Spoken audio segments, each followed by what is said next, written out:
Hey everyone, today I'm going to unbox the Dell U2722DE monitor. First of all, big thanks to Dell Singapore for providing me with this review unit.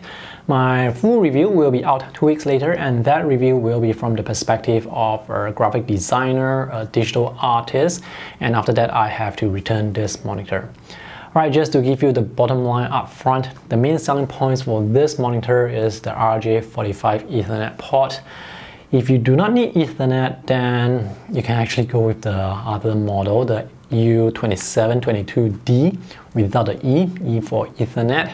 That's going to be cheaper as well. Other selling points include USB-C version 3.2 with power delivery up to 90 watts. You can use this as a USB hub as well. This is the factory calibration report. So this monitor is said to support 100% sRGB, 100% Rec 709, up to 95% DCI-P3, and up to 1 billion colors. Anyway, I will calibrate the monitor and tell you the exact color support. So it seems like everything is very well laid out and well packaged in the box. These are the 4 cables included: USB type A to USB-C, USB-C to USB-C, full-size display port to full-size display port, and lastly the power cable. This is the stand. So the base is flat. This top part here, it's plastic, and the base is metal with 6 rubber feet. This is actually quite heavy, and we have this part here. This is also made with plastic. This is also quite heavy because it's metal within. So it seems like cable management will be through this hole. I like the bevel edges. Let's attach the base to the stand. This is how the back of the monitor looks. This plastic material is the same as the stand, has a nice matte texture to it. So this design is a very clean and simple design. There are 4 screws here that are exactly 10 centimeters apart, so you probably can VESA mount this, and that's the release latch for the stand. Our button is located here, and this is the directional toggle control for the OSD menu. And here you can see the labels for all the different ports. The ports available are full-size HDMI, full-size display port version 1.4 with HDCP 1.4, USB Type-C with 90 watt power delivery, full-size display port, another USB-C, this is for data transfer, and 3 USB Type-A ports with USB 3.2 Gen 2 technology, so that's 10 gigabits per second transfer rate, and that's the audio line out, RJ45 Ethernet port. Monitors with Ethernet ports are incredibly rare, so if you need Ethernet with your monitor, this is definitely a monitor to consider. And here are 2 more USB ports. This is USB Type A version 3.2 Gen 2 and USB-C with 15 watt power delivery. So the selection of ports is actually quite good. There are no Thunderbolt 3 ports. Anyway, Thunderbolt 3 monitors are significantly more expensive. Let's slide this onto the stand. The back of the monitor definitely looks good. The height can be adjusted.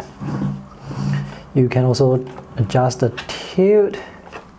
Let's push this all the way up and see whether or not you can rotate this. Yes, you can bring this to a vertical position, and lastly you can swivel as well.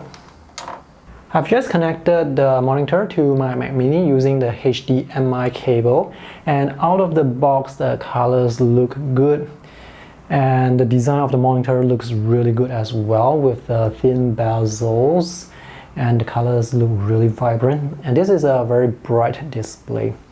It does not take up a lot of table space on my table, which is great because my table is quite small.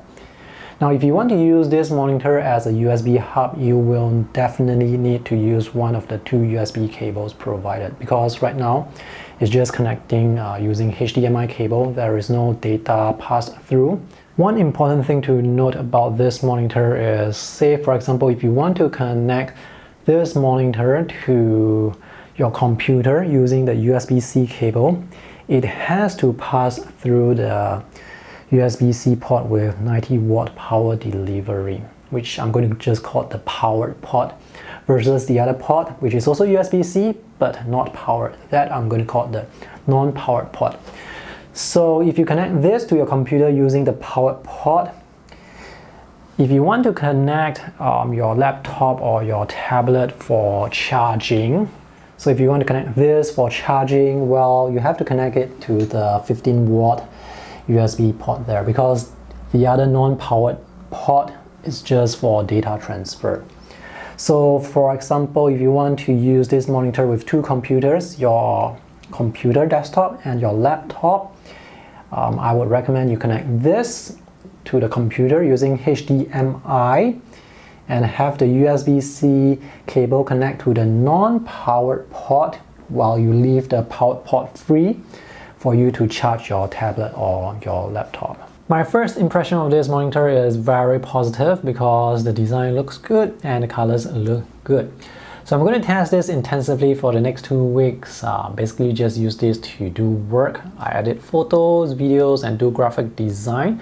So after 2 weeks, I'm going to let you know whether or not this monitor is worth your money and just how good this monitor really is when it comes to graphic design work. And this monitor at the time of this video is priced at 859 Singapore dollars. The model without the Ethernet port is about $100 cheaper, so that's $749. So yeah, stay tuned for the full review and do let me know if you have any questions regarding this monitor. I'll try my best to answer them in the comment section below as well as in the full review.